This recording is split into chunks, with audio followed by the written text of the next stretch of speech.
Hey guys, it's Ted Bogert. Welcome back to the Ted Show. It's Tuesday, so you know it's Gratitude Tuesday. Make sure you go out, say thank you to somebody that maybe needs to hear it or that you haven't said it to before. I'm super excited to have Dan Marquith on the show. We're going to talk about MADD, M-A-D-D, and how we can walk like MADD and a whole bunch of amazing things that MADD Central Florida does in our community. And so we're going to learn about Dan. Dan, welcome. How are you today?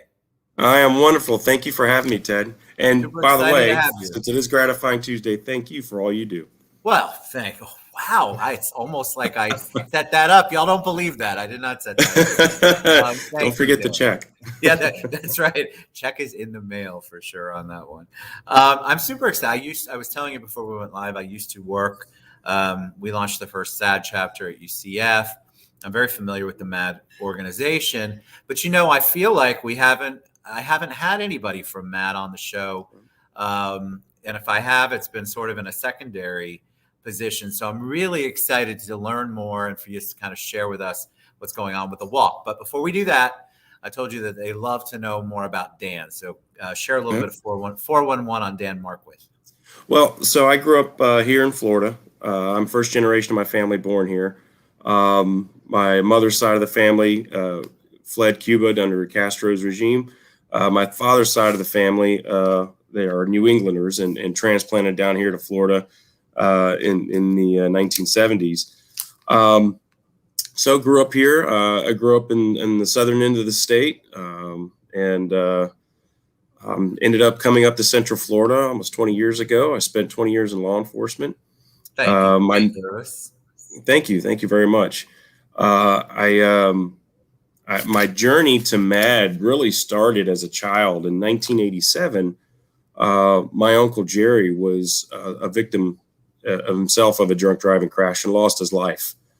So I say that, I was a kid when he passed, and I didn't have a close relationship with him. So I never want to blur the lines, and I never want to minimize our victims that are dealing with this day in and day out. But what it did do for me is I saw the impacts that his death had on my family.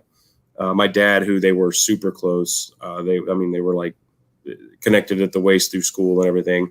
My grandmother made the decision to remove him from life support after several weeks. The crash happened over in Brevard County. He spent 2 weeks in the hospital in Brevard and was transferred up to what we now know as Shands up in Gainesville, where he passed.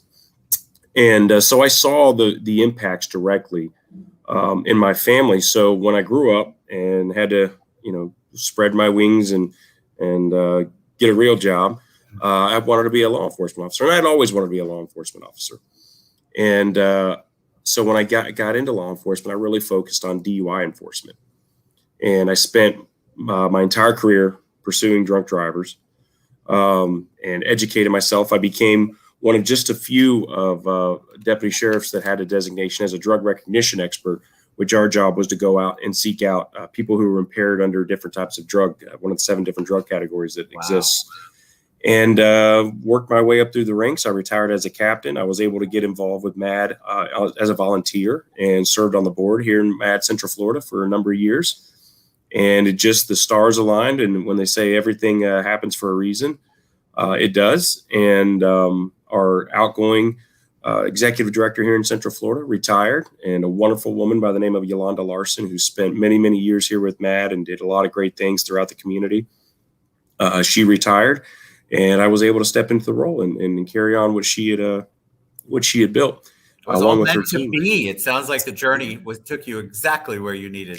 If you ever have time, I'm a huge Steve Jobs fan. And there's a speech that he made, a commencement speech he made at Princeton University. And he says in there that you have to always look forward and have faith that the dots are going to connect. And it's so true to me. I mean, everything really does happen for a reason, and it all works out. And look where you're at now. So believe it or not, there are some people, before we went live, I'm sure they Googled it since, but didn't know what MADD was. They sort of knew it had to do with drinking and driving. But a lot of them, I grew up in an era where MADD came to be. And so the history, I understood it. I knew it. I understood, especially locally, the MADD history. So explain to them, what is MADD and what is the mission? So MADD ultimately, I always hear this because everybody always, when I do talk to people about MADD, one of the things I hear all the time is that they're still around. I remember them in high school, and yeah, we are around, and we're really multifaceted. First and foremost, always is going to be service victims, and to make sure that our victims are at the forefront and what we can advocate for them, excuse me, and provide services in any which way possible. We always try to be very respectful of their privacy. We're there for them when they need us. If they already have an advocate, maybe through law enforcement, the state attorney's office, we'll support them no matter what. We are very blessed here in Central Florida. We have 2 incredible advocates that work on our team. A little special shout out to Pascal and Mary, and they really, they go through thick and thin with the victims that really want our services. All of this is done free of charge. We don't charge anything. We don't get in those weeds at all. But MADD does so much more than that too. I always tell people at the core of MADD's function, we support our victims. We support our law enforcement. We support our prosecutors. We support our social organizations throughout the community. So sorry, I'm fighting off a head cold. No, you're good. So it's always strange, especially, we're in the midst of our Central Florida Walk Like MADD event right now, virtual. And we have such a great partnership with our law enforcement officers and our state attorney's office. Virtually almost every sheriff in Central Florida has gotten involved in our organization. Chief Roland with the city of Orlando is involved, the Coed Police Department, Apopka Police Department, UCF's Chief Carl Metzger has been involved. We've been in talks with the state attorney's office here in Orlando with the staff for Ms. Monique Worrell. And there's a lot of great things that are going to come from that partnership and collaboration that we're really, really focused on and trying to do great things. But beyond that, we get involved in legislative actions. Very much. We have I could tell you here in Central Florida, we have a great relationship with our state representatives and our state senators. And we talk on a regular basis. Anytime they're looking at any type of legislation that MADD may have say-so in or have input in, they openly reach out to us and want us to be involved in this. So it's more than just one gear in the machine. Our underage drinking initiatives. Back in April, we had something like 30 different cities that declared a day at the Power Talk 21 Day, which is our initiative to get parents to talk to their kids about underage drinking and drug use. And man, it was powerful. I mean, and for lack of a better phrase or term, but it's spread so far. And I can tell you, we've assembled a phenomenal advisory board, which we're moving forward with, and we've got some real influencers on there that really want to see MADD grow and our mission grow and our footprint here in Central Florida grow. And MADD stands for Mothers Against Drunk Driving. And I'm not a mother. Believe it or not, a lot of people, but again, based on just some people making comments, they're like, what is MADD? And so I'm so glad that you're here, because I think it's an organization. Well, I know it's an organization that has really laid the foundation for the law changes, the attitude changes, the relationships with law enforcement and local entities that would help curb the issue and curb some of the problems. And then the underage drinking, it takes on such an important role. And I think people have forgotten how important it still is. To talk about the Walk Like MADD, give us some more information on that. So Walk Like MADD is our signature event that really goes on throughout the country. We actually host 4 separate walks here in the Central Florida region, which spans from Volusia County across to Polk County down to Indian River County. So we have a pretty large geographic area of responsibility.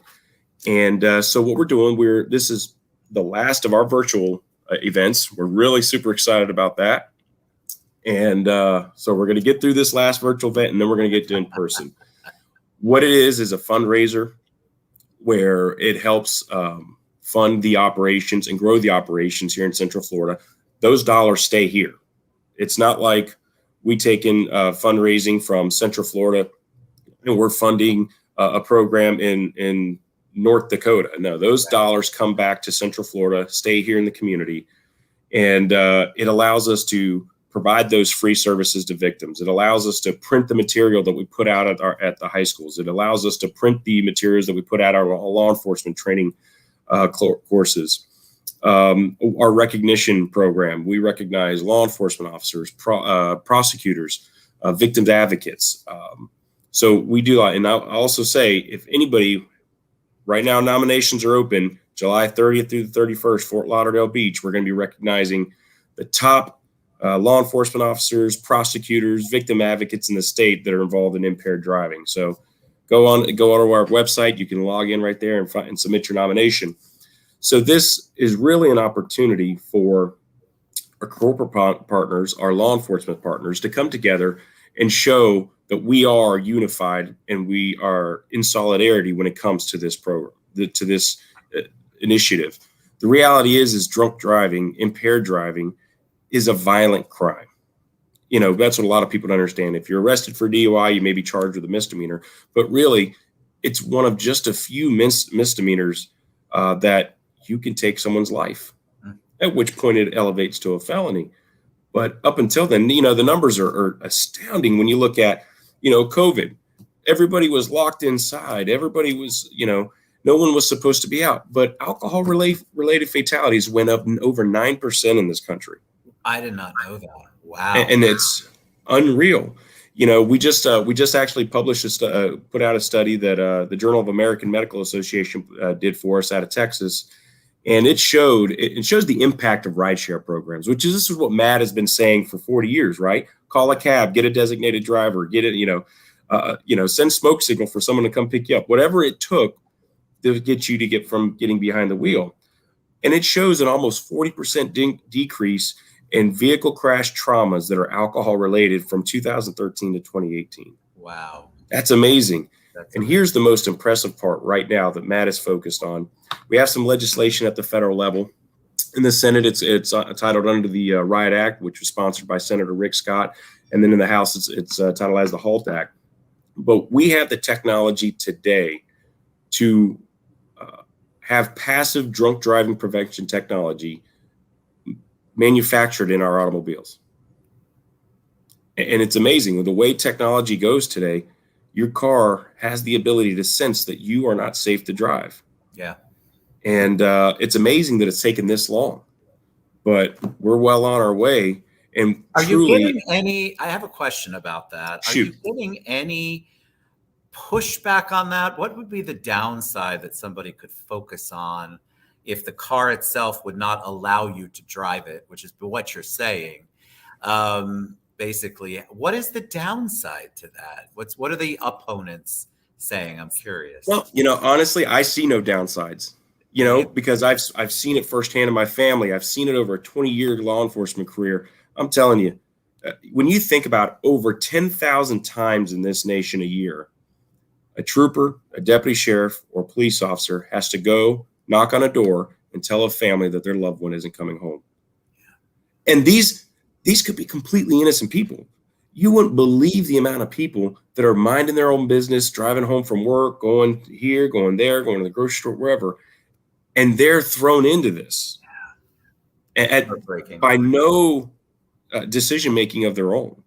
You know, and I always tell people, we would never tell you, like, this is the United States of America. It's okay. You're allowed to drink if you do this, if it's legal. You're allowed to take your medication as it's prescribed, as long as we do it when it's legal. What you're not allowed to do is to make the decision to put everyone else's life in your hands when you're not in any type of position to be able to do that, and get behind the wheel and make that decision to take someone's life. And, you know, it's scary when you look at, on average, a DUI offender has driven 88 times before they're ever stopped by law enforcement. Oh, jeez. And even when they're stopped, there's only 1 in 3 chance that they'll be arrested for DUI. Wow. It's astounding what we do. I'm ready for that technology, Dan. Yeah, absolutely. So when these naysayers come out and they say that they don't want to see this, and everybody has their reasoning, I get it. And people are all passionate about what they believe in. And I encourage that. And I'm a firm believer the debate is what brings solutions. But at the end of the day, I would challenge those folks to go look in the eyes of some of these families, go look in the eyes of these children and these moms and dads and brothers and sisters and friends and fiancés and husbands and wives that will never see their loved one again because someone else made that decision. That's right. For them. And it's a tragedy to the fullest meaning of that word. So we have a bunch of people who are asking, as we wrap up, asking what can they do? How can they get involved? I mean, I remember I was involved. We talked about this before we went live with MADD and at the university level, and it certainly is going on earlier. I know high schools have SAD chapters as well. What can somebody who's listening here do to get involved and best support not only the walk, but just MADD in general? What's the best way for them to reach out?